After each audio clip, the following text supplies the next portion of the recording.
Hi, I'm Ruth. Continuing our readings in Genesis 8 today, we see God remembering Noah and his family after the flood and making a promise to his creation. Genesis chapter 8. Then God remembered Noah and every living thing and all the animals that were with him in the ark. And God made a wind to pass over the earth, and the waters subsided.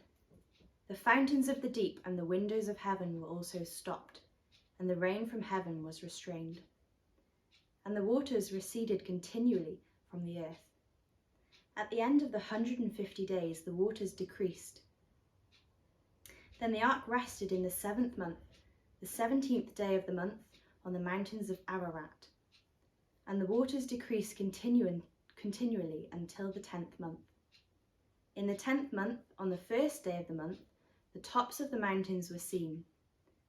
So it came to pass at the end of 40 days that Noah opened the window of the ark which he had made. Then he sent out a raven which kept going to and fro until the waters had dried up from the earth. He also sent out from himself a dove to see if the waters had receded from the face of the ground. But the dove found no resting place for the sole of her foot, and she returned into the ark to him, for the waters were on the face of the whole earth. So he put out his hand and took her and drew her into the ark to himself.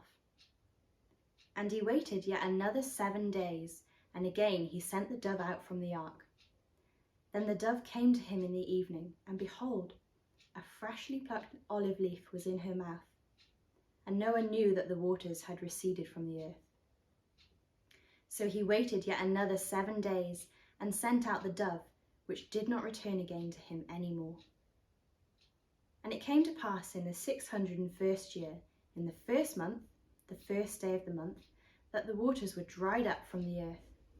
And Noah removed the covering of the ark and looked, and indeed the surface of the ground was dry. And in the 2nd month, on the 27th day of the month, the earth was dried.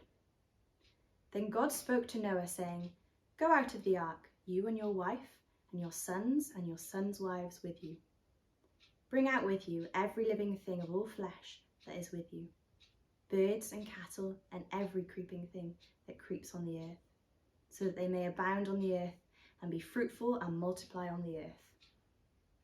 So Noah went out, and his sons and his wife and his sons' wives with him.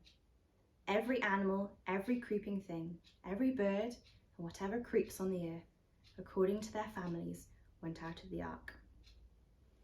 Then Noah built an altar to the Lord, and took every clean animal and of every clean bird, and offered burnt offerings on the altar. And the Lord smelled a soothing aroma.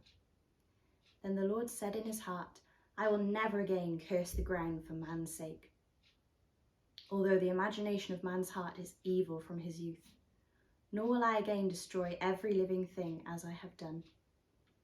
While the earth remains, seed time and harvest, cold and heat, winter and summer, and day and night shall not cease.